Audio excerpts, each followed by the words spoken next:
हाँ तो भाई नमस्कार सभी प्यारे विद्यार्थियों को एग्जाम विधि परिवार में मैं आप सभी का स्वागत करता हूं। जैसा कि आप लोगों को पता है एनटीपीसी के द्वारा एग्जाम का अब घोषणा कर दिया गया है। एग्जाम की घोषणा हो चुकी है, डेट भी आप लोगों को पता लग चुकी है और वैकेंसी भी आपके सामने है। लेकिन एक चीज आप जानते हैं कि युद्ध क्षेत्र में जाने से पहले आपको एक सटीक रणनीति का बनाना बहुत जरूरी होता है। आपको एक मानसिक युद्ध लड़ना होगा जिसमें आप लोगों को यह समझना होगा कि भाई पिछली बार एनटीपीसी के द्वारा क्या चीजें देखी गई थी, क्या चीजें की गई थी और इस बार एनटीपीसी क्या कर सकता है।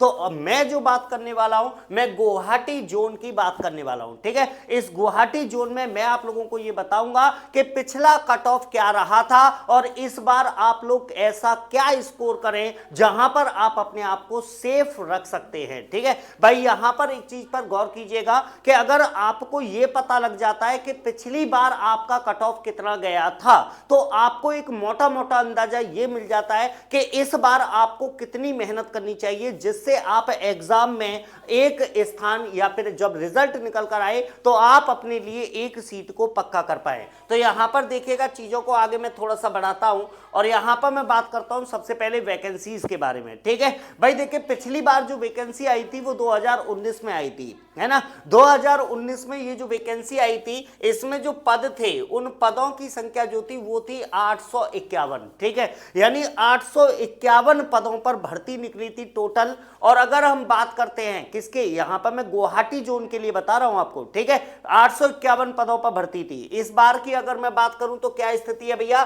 तो देखिएगा वैकेंसी की संख्या में कमी लाई गई है ना। वैकेंसी की संख्या में यदि आप देखेंगे तो कमी लाई गई है और इस बार वैकेंसी जो है वो 516 है। ठीक है, यानी कि अगर आप मोटा मोटा ये कहना चाहें कि लगभग 335 पद जो हैं वो कम किए गए हैं। अब यहां पर एक चीज देखिएगा, अगर पदों की संख्या कम होगी तो नंबर ऑफ कैंडिडेट तो भैया कम नहीं होंगे। 2019 में नंबर ऑफ कैंडिडेट जितने होंगे, आपके बार नंबर ऑफ कैंडिडेट या आपके जो अभ्यर्थियों की संख्या है वो और ज्यादा अधिक होगी। तो इस बार कंपटीशन थोड़ा सा और बढ़ने की उम्मीद आप कर सकते हैं। ठीक है, इसके अलावा आगे की अगर मैं बात करूं, कट ऑफ की अगर मैं बात करूं तो देखिए पिछली बार chief commercial cum ticket supervisor ये वाला पद शामिल नहीं था गुवाहाटी जोन में। ठीक है, ये वाला पद शामिल नहीं था, लेकिन भैया इस बार ये पद आया हुआ है तो पिछला कट ऑफ तो यहां पर आपको मिलेगा नहीं, लेकिन इस बार आपको इसके लिए वाला पद आया हुआ है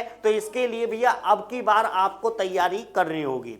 यहां पर मैं बात करूं स्टेशन मास्टर पद के लिए। ठीक है, तो स्टेशन मास्टर पद की स्थिति 2019 में क्या थी, तो भैया जो रिजल्ट आया था उसमें अनरिजर्व कैटेगरी जो थी वो 75.53%। ठीक है, ये 75.53 पर रही थी। शेड्यूल कास्ट की अगर मैं बात करूं, अनुसूचित जाति की मैं बात करूं तो 64.23 रहा था। शेड्यूल ट्राइब्स की मैं बात करूं, अनुसूचित जनजाति की मैं बात करूं तो 57.89 रहा था। ओबीसी कैटेगरी की मैं बात करूं तो भैया यहां पर गौर कर लीजिएगा, अनरिजर्व्ड और ओबीसी में भी आपको दिख रहा होगा ज्यादा बड़ा अंतर नहीं है। ये जो है ये 70.96 रहा है। और ईडब्ल्यूएस यानी इकोनॉमिक वीकर सेक्शन की मैं बात करूं तो ये 62.72 रहा था। किसका, स्टेशन मास्टर का जो कट ऑफ था वो पिछले 2019 में ये रहा था।